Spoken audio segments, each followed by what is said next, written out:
আসসালামু আলাইকুম রহমতুল্লাহ নাহমাদুহু ওয়া নুসাল্লি আলা রাসূলিহিল কারীম আম্মা বাদ আউযু বিল্লাহি মিনাশ শাইতানির রাজীম বিসমিল্লাহির রহমানির রহিম।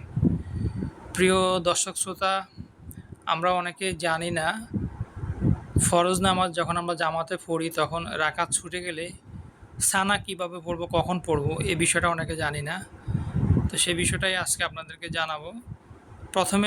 প্রথমত আমরা নামাজ যখন পড়তে যাই মসজিদে, আমরা ইমাম সাহেবের সাথে ইমাম সাহেব তাকবীর বলে নামাজ শুরু করে প্রথমে আস্তে আস্তে সানা পড়ে, সাথে মুসল্লিরাও আস্তে আস্তে সানা পড়ে নেবে।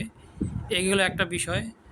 তারপর যখন অনেক মুসল্লি আছে তারা প্রথমে তাকবীর উলার সাথে নামাজ ধরতে পারে না, একটু দেরি হয়ে যায়, ইমাম সাহেব কেরাত শুরু করে দেয়, তখন যারা জয়েন করে তারা সানা পড়া লাগবে না, কারণ তখন তারা চুপ করে কেরাত শুনবে। কারণ সানা পড়া সুন্নতে মুআক্কাদা আর কেরাত শোনা হচ্ছে ওয়াজিব।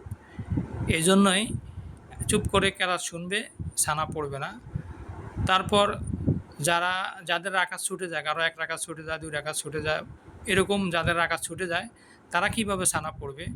তো তারা যখন ইমাম সাহেব নামাজ পড়বে সাথে সাথে তারাও নামাজ পড়বে, কিন্তু যখন ইমাম সাহেব সালাম ফিরাবে আর মুসল্লি যাদের রাকাত ছুটে গেছে তারা কি করবে, দাঁড়িয়ে যাবে, দাঁড়িয়ে বাকি রাকাতগুলো আদায় করে নেবে। তো ওই রাকাতগুলো আদায় করার শুরুতেই তারা সানা পড়ে নেবে। এই হলো তাদের জন্য সানা পড়ার নিয়ম। এটা হচ্ছে একটা গুরুত্বপূর্ণ মাসালা, অনেকে জানে না।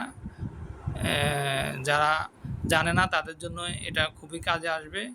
তো এই হলো আজকের এতটুকুই আজকের পর্যন্ত।